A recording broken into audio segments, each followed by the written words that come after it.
Hey, hey, hey, what is up? Hope everyone is doing well. Dr. Delon Canterbury here, CEO and founder of GeriatRx. It's been a minute since I've been online, live, and I wanted to just give everyone a minor, I'll say major update. There's a lot going on, honestly, in the next quarter with myself, with geriatrics, with the Deprescribing Movement, with, of course, implementing and putting this into the community and having more and more touch points around our communities that are elderly and don't quite have an advocate. So, really, today, I wanted to just share some wins we've had over the summer.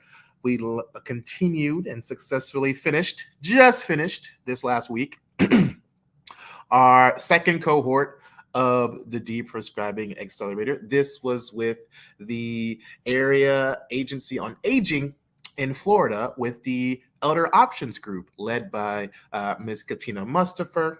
And we had an amazing cohort. We had 4 medical, well, I'd say community health workers who are a part of their care transitions team.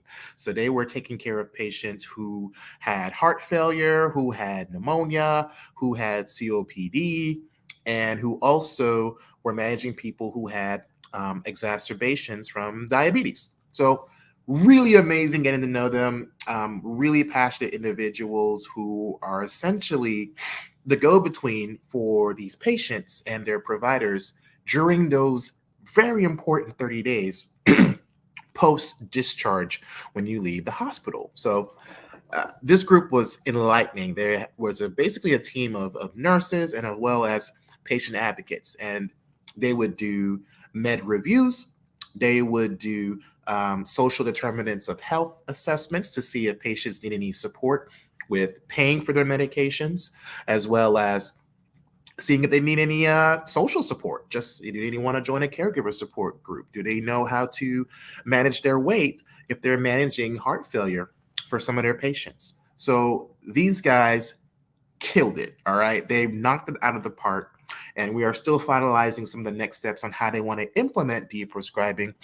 But these guys have been so involved, so passionate about ways that they can understand better about the medications and know some of the basic meds you want to avoid, particularly with heart failure.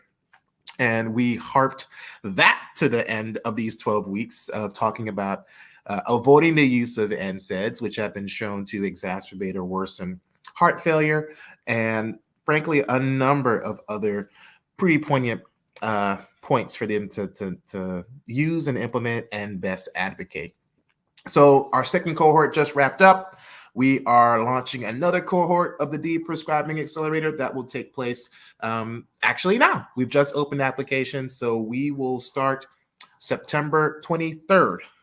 So that'll be when the next cohort will start for the next 3 months, and then dive on in to helping you grow your business, helping you grow your practice, helping you leverage your senior-facing organization, whether you're an entrepreneurial nurse or pharmacist, or of course, just someone who wants to add a new opportunity, a new service to help better serve your patients. So truthfully, I'm excited.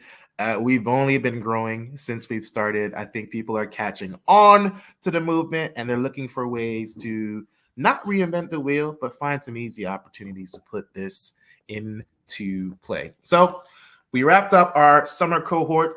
Next one is starting November 23rd, and we're taking applications for that. And you'll find our next announcement pertaining to the red pill versus blue pill series. So yes, I've done this before, but this is where we talk about changing the way our healthcare system delivers care, looking for alternative medicines and approaches to care, and treating people holistically. And I mean, deprescribing isn't just getting people off of meds. It starts with education. It starts with trust. It starts with empowerment. It starts with a trusted messenger. It starts with so many touch points in the healthcare system that I feel we fail to neglect or feel people are maybe powerless when it comes to advocating. So We will be discussing this in the next 3 weeks. We will have 9 videos where we'll go live. We will break down not just the Deprescribing Accelerator, but we'll talk about really what some of the pain points are in the senior space. And I'm telling you, there are so many. There are so many. There are just so many ways pharmacists, I feel, can really seamlessly integrate into some of these senior care organizations and become the lead deprescribing expert, whether we're talking about dementia, whether we're talking about opioids, whether we're talking about readmission rates for people with heart failure, or if we're just trying to stop falls in a nursing home. There are many avenues you can explore with deprescribing, and the evidence is there that shows that it can be done fairly easily with the right consistency and the right messenger. So the red pill, blue pill series will delineate all of the cool info about that. So more to come. That'll start tomorrow, and that will be, again, 9 live videos where we'll share more about how the program works. So besides talking turkey, let's talk about what's been going on with me. I mean, we got an amazing fall. I mean, there are tons in conferences that I'll be attending. So yes, I will still be getting some air miles, some sky miles that to clock in. But we have the first one coming up with the Healthcare Advocate Summit. So I'm super excited for that one. That one is in New Orleans, September 7th through the 9th. And we will be presenting, as in geriatrics, on the value of deprescribing, the power of deprescribing. This is going to be a huge event, huge conference. If you haven't heard of it, check out the Healthcare Advocate Summit. I've been working with Elizabeth Johnson, who has been an amazing influencer in patient advocacy and navigating care for people who don't have access. So this is a huge event. Tons of big names will be there, but this will be the first one that I'll be actually presenting this to fellow patient advocates, reimbursement companies, as well as insurers, and even some pharmaceutical companies as well. So truthfully, we got some good stuff going. Thank you, Jennifer. Appreciate the congrats and the love. But yes, we'll be discussing the value of deprescribing. It's not a myth. It happens. People are doing it. I just feel our country is a tad behind the 8 ball on implementation. So that's fine. I'll be the Morpheus and help lead us to that promised land and get us to the right space. But that's the first conference we got going on. We have another one called the Care Colloquium, and this was actually led by caregivers and social workers. This will be in Roanoke, Virginia. This will be November 13th. So we will be discussing, again, the value of deprescribing and how caregivers can befriend those pharmacists, which we know are their best friends when you have your over-medicated loved ones who are managing all these pills and they don't know what the heck to do. That's number 2. Number 3, man, we have a very first ever on November 3rd to the 5th, the very first ever Deprescribing Conference led by one of the alumni of our Deprescribing Accelerator right here in North Carolina. This is led by Miss Charlene Sparks. I will be there as a guest speaker to help clear really how this can be done, along with a lot of my other cohort members from our very first pilot. And so she, if you don't know her, check her out. Miss Charlene Sparks is the founder of the nonprofit Women with Vision, who is a nurse and health coach who is passionate about senior care. And so she graduated from our program earlier in the spring, and she decided to start a conference to empower more nurses about deprescribing. And I cannot stress how proud I am of her to lead this effort on. So that'll be November 3rd to the 5th. And that will take place at a new community health center that just opened up in Greensboro. More details to come. But again, we'll be discussing that or presenting there along with her leading the charge on this. So can't wait to share more details about that. We have another conference. So we, of course, a good friend of mine, Miss Linda Burhans. She is also leading a caregiver conference, Connecting Caregivers. That's also in November. Hers will be November 10th.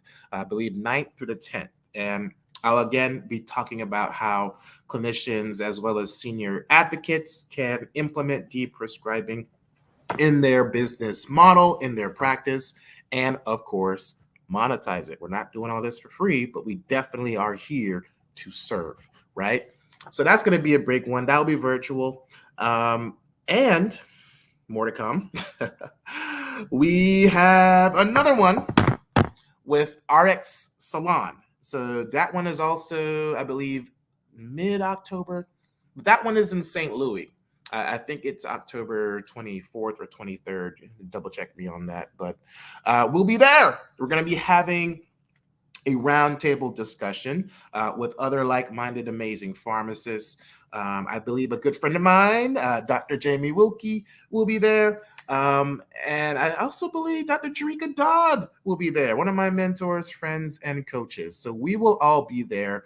And I will be specifically speaking to the growth segment, as well as geriatric care. What are the opportunities for entrepreneurship in geriatrics as a pharmacist, as a deprescriber?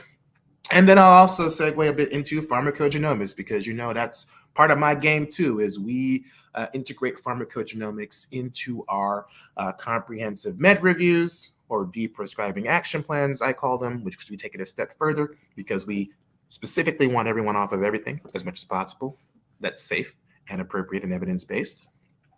So that's exciting. Never been to St. Louis. I'm excited about that.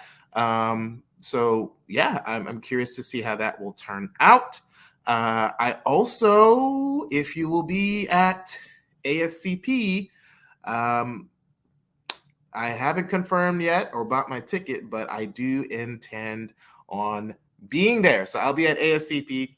I'll be helping tabling during their Express Talk segment.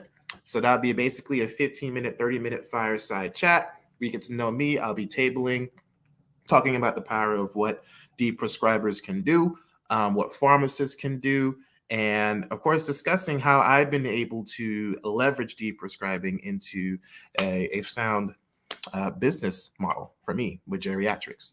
So that's on the agenda. So a lot of travel. I know I like to travel a lot, but this time it'll be more for business, not as much personal. But frankly, things have been amazing. I've met so many amazing, great, just phenomenal people who are passionate to the T. I mean, about advocating for seniors, helping those who don't have access, helping the caregivers out who we know are unpaid. So I forgot, of course, that one's coming up for October 28th. I will be, again, at Duke's Caregiver Conference. So Duke University here in Durham, North Carolina, hosted by the Duke Home and Hospice Department. They're actually having a community-facing caregiver event. So this is going to be founded and sponsored by the Alzheimer's Association, North Carolina Dementia Alliance, as well as AARP. And so free for the community. It'll be on October 28th, and we will be tabling in full effect, talking about deprescribing, genetic testing, but of course, meeting amazing other cool people locally and nationally who are advocating for dementia awareness and ways that caregivers can maneuver that space. So I can't wait for that. That's going to be a great one as well. I'll have some friends also there. One of my very, very first patients who's been with us since the beginning will actually be the keynote speaker, my good friend, Mr. Jay Reinstein. I'm not breaking HIPAA because he doesn't care. He loves me. And either way, he will be the face presenting, again, with his journey that he's dealt with as a person diagnosed with young adult onset Alzheimer's. So he'll be giving really info about his journey, advocating for the space. He's been an integral part of my business, but as well as he's been a friend of mine, but he's really helped support me in this journey.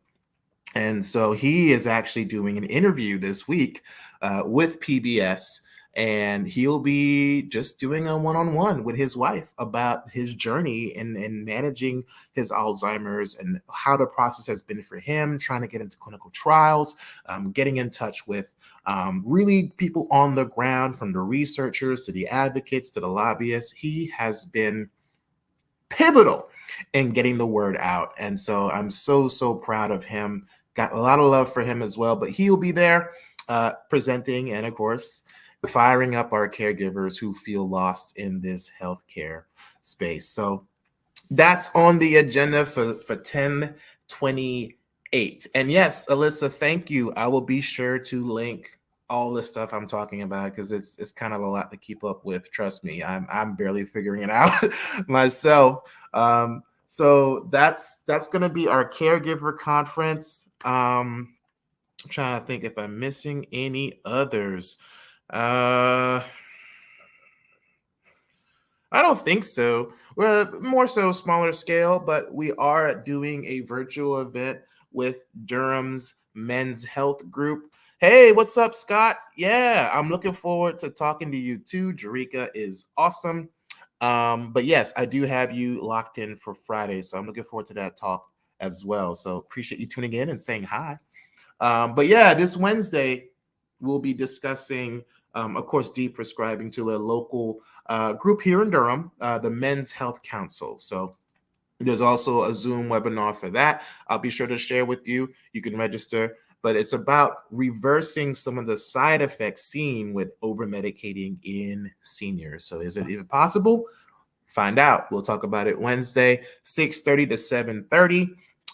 Again, led by Joyce Page and the amazing men and women of the Men's Health Council, focusing on Black men in the Durham community and ways, of course, that we can maneuver and leverage pharmacists to get them off of unnecessary meds. Any other travel for me? Sheesh. Virginia. Oh, yeah. So ASAP San Antonio. Oh, yeah. Another one I have, I'll be in California September 17th to the 18th. A good friend and honestly amazing mentor who she's been my business coach. Her name is Jerisha Hawk. She has been stellar in helping me grow and honestly have a presence in front of you today. So she is having an amazing summit with the Hawk Hustlers. It's the leverage community. So I want to definitely shout her out and the impact she's had in growing me and helping me amplify my voice using social media. So Jerisha Hawk is one of my coaches as well, and she's dope. Trust me, no one's asked me to do any of this. I'm just shouting people out of love, and I just felt it was time to say hi. It's been a minute. So I'll be there in Orange County. I think it's Santa Ana from like 9:18 to 9:20 or 9:21. So I'll be there for that as well. So any other conferences? None that come to mind. I am excited for our next cohort launch. We are looking for 7 people. And tomorrow's video, tune in, follow us. I'll be going live tomorrow at 5 p.m. talking about ways that we can monetize and guess what? Change our healthcare system with deprescribing. So the usual stuff, but we're going to double down on our messaging and get y'all really tuned in to the piece where you can literally use this to change your business and scale. So we're going to talk about that tomorrow. And of course, for the rest of the month, frankly, we got a lot going on with that. Another thing that's coming up that's going to be pretty neat. If you are in the Durham area, Durham community, we will be having an event next Tuesday. All right. It'll be from 1 to about 2 o'clock. And we're going to talk about ways that you can save money at the pharmacy counter. This is at the Durham Center for Senior Life. And so we will be there just for a quick 30-40 minute webinar. We'll talk about ways you could save money, not just with deprescribing, but potentially with genetic testing. We could talk about ways you could use Medicare savings programs or leverage the best out of your Medicare plans. Don't fall prey to some of those unnecessary Medicare Advantage plans. They really, unfortunately, can put people in a bind, and it tends to be the ones who are low income or don't have access. So we're going to talk about ways to save money. We do have a cool checklist we use with our patients when we screen to really assess if there are any barriers with cost or transportation or food. And it looks like Kaya might be having something to say. I guess she has a conference she wanted to share, but Kaya's here. She's our VP of marketing, so I guess she wanted to remind me, y'all, that she has a doggy conference as well she's going to. I don't know. But she's yelling at somebody. That's pretty normal for her. Pretty normal. But yeah, Tuesday, that'll be 1 to 2. That's a quick one. So again, that's just for the community. That's just to support. And I'm hoping we can make that an ongoing series. So wow, that's a lot. We've got a couple of grants we're working on, so I will announce more on that when we get further details. We'll actually find out at the end of the month if we got this, because that's another project we're working on. Thank you, Jory. Appreciate you tuning in, Frat. Thank you for the love. But yeah, there's Doreen. You'll be watching. I'm glad. I will share some links. I appreciate you. Looks like Kaya's watching too. Hey, sweetie, you all right? You good? You don't like over medication either? Oh, I know. I hate it too. Yeah. I'll be honest. This summer has been a blessing. It's been a little hard emotionally for me in the beginning. It was kind of a tough start with some personal matters, and I wasn't really sure how this year was going to really shape up for me, to be real. But I'm grateful to say that I still got my family. I still have my loved ones, my friends, my support system. Still got my beautiful dog. And I feel that people are starting to tune in a bit more to the message of deprescribing. So there's a lot of good stuff in the works. Oh yeah.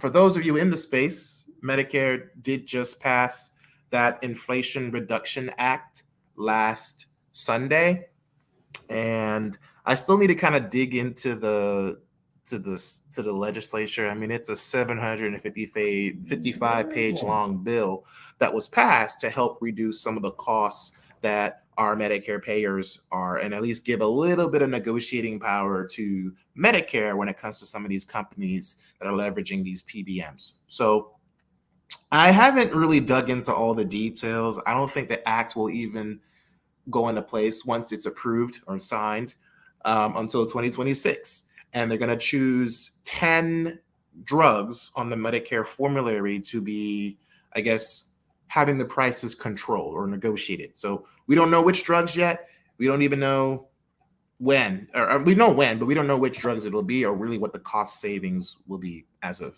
now. But it is a bit of a win, though, because finally those costs associated with paying for Medicare are being, I guess, tampered by this potential bill. So it is a win for the taxpayers, because guess what? We're the ones paying for this, and there is no price transparency. like let's be real, there is no price transparency when it comes to negotiating for these federal Medicare contracts. So this will be a win in changing the fact that, hey, we haven't had any type of cushioning in that in a minute. So I hope this gets passed. It's intended to be passed. It's going through the House of Reps now. Biden already said he's going to pass it or sign it.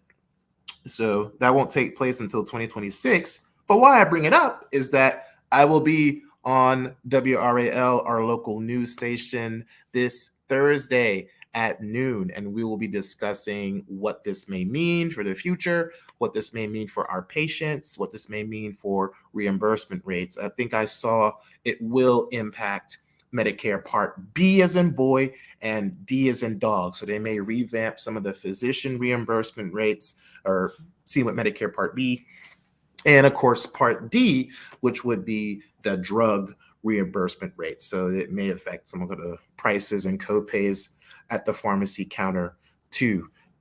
So that's going to be interesting. So I will, of course, be reading more into what this may mean for insurers, drug companies, the pharmacists who are on the streets wondering if this is going to really affect their bottom line.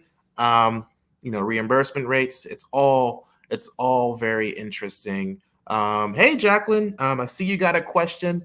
You're talking about cost savings. What do you think about GoodRx? I have plenty of patients not using Medicare for their prescriptions, which is cool. Uh, that's like a whole nother talk, Jacqueline. That's a whole nother talk. That's a whole nother convo. But to be real with you, I literally asked this question to a friend that I highly respect in the industry, and he literally has changed the game in delivering medicines. And his name is Kyle McCormick, Dr. Kyle McCormick. He's in Pennsylvania, but he runs Blueberry Pharmacy, right? And the why he is so cool to me is that he developed a cost of the drug, that's it, cost for the script, plus like dispensing. So he does cost plus instead of where big name chains charge you whatever the hell they want. Essentially, he has a different model where he's making it cheaper all around, and all patients have to do is qualify and pay a membership fee. So with that membership, you're basically getting very, very cheap drugs. You're not getting jacked up, inflated prices that you will see at the big box pharmacies. So to your question about what I think about GoodRx, I think it's great for the patient. It isn't the best for, say, the pharmacy. If it's like a mom and pop that you want to support or an independent pharmacy, it will work for the short term. Okay, I'll be real with you. It'll work for the short term. And I think it's okay because let's be honest, people in the Medicare and the Gap, they have huge gaps that are unaffordable. So if you just need to help someone get something cheaper, great. There is an alternative.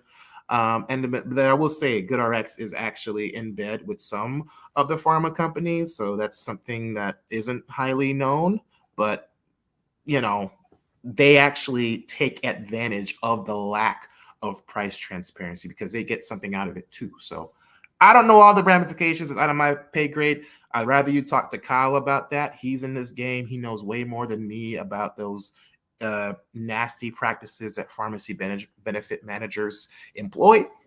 But for now, I say, okay, do it. It's fine. I think he mentioned an alternative called Capital RX, which may be a cleaner version of GoodRx. I don't know, but I'm not gonna until I have more information. I don't mean to just dog them out, but I just wanted to answer your question while it was there. But it's a good question. So yeah, Thursday I'll be on WRL News at the noon hour Eastern time, 12 p.m. Eastern time, talking about this new bill, this Inflation Reduction Bill. It is still a pretty big win. So overall, I am happy to see that we're trying to rein back some control, so we're not paying so much for these drugs. But it should have been done a long time ago. Like, why does this stuff take so long? I don't know. I'm not a politician, but that's where we are. Gosh, so much going on. So, but all good stuff. All I can say is I'm just grateful. There's so many of you who've been with me since the beginning, before the beginning, who've seen me struggle in the beginning and not know what the hell I was doing, how I was going to deliver this type of service. I was literally sitting on this couch just 2 years ago talking about my first patient that I lost, talking about why I hated my job in retail, literally sitting here. So I'm just soaking it all in, letting things come full circle. And I'm loving where the future is going to be taking us, these fellow Deprescribers, and what I feel the pharmacy can do when we really unleash our true potential. So much love, you guys. Appreciate everyone for tuning in. I got more coming. Tomorrow, Wednesday, Thursday. I mean, we got stuff for the next month. We're gonna have tons of content talking about deprescribing. We're gonna be talking about senior care, patient advocacy. We're gonna talk about grant opportunities. We're gonna talk about leveraging your network. We're gonna talk about niching down your service, pharmacogenomics. Oh, we're gonna talk about a lot of fun stuff. So I can't wait. Can't wait to talk to y'all. mañana. But yeah, what was enlightening for you today? If you have any questions, what's on your mind? How do you feel about the field of healthcare right now? How do you feel about the current state of us maybe being over medicated? I mean, we have a whole opioid epidemic that ain't gone away. It's actually worsened. So how are we leveraging ourselves to help those who may be suffering with opioid use disorder? Are you thinking about it? That's an opportunity. That's an opportunity to support and serve. Um, so I hope today was great. I will be posting everything as they come. As the minute I get flyers, I post them. So stay tuned. Much love. Your chief Deprescriber is here, Dr. DeLon Canterbury. Be back tomorrow. And thank y'all so much for tuning in and listening to my TED Talk. Oh, wait. I got to share that. I didn't even tell anyone this. Like, I think I barely told my mom. Yeah, I just do stuff and keep it moving. Uh, so I made a joke about TED Talk, and it made me realize, oh wow, I might be speaking at a TED Talk. So I don't know. I'm gonna let you know. As of now, while I was in Guyana with my mom, trying to get a house built, I got an email from TEDx Ocala. I got to first of all thank my brother and also coach Mark Cordon of the Joy Revolution. He put me on to TEDx Ocala in Florida, which is around the area he's from, and he thought I'd be a great speaker. So I submitted an application, and I got back that I will be formally an alternate. So didn't make it to the final. But out of the 14 slots, there were hundreds of applications. I did at least make it past the screening to get confirmed as an alternate. So if someone backs out, I will be speaking at my very first TED Talk, TEDx Ocala, which will be sometime in the fall. So I'm an alternate, but guess what? I'm proud. It's still a big win for me. It means I'm on to something. It means people care. And I think the mission is greater than me. It's literally a global problem. Over medicating is a global issue. It's not just here. So I am more than excited. So yeah, see, I just gotta spit stuff because I really do. I don't even know what I'm doing half the time. I'm just talking and I show up, and honestly, I love what I do. Like, I'm happy.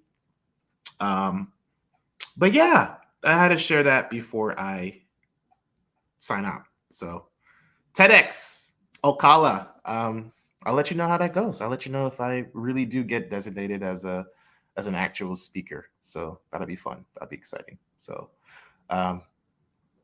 anything else? Goodness. I'm just curious, man. Are there any geriatric people out there? I'm trying to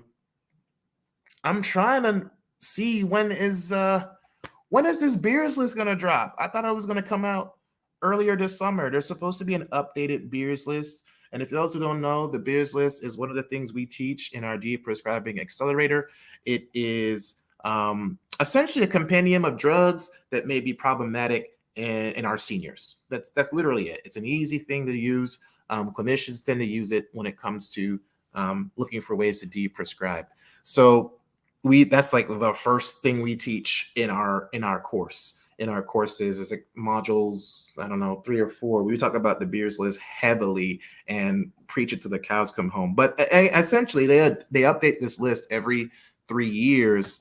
So it's, the last one's 2019. So I thought it would have come out midsummer. So I've been looking for updates. And if it's out, let me know.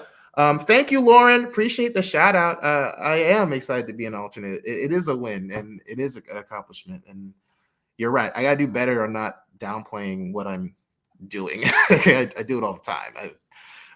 Yeah, thank you so much. Thank you so much. But yeah, I'm waiting for this beers list to drop.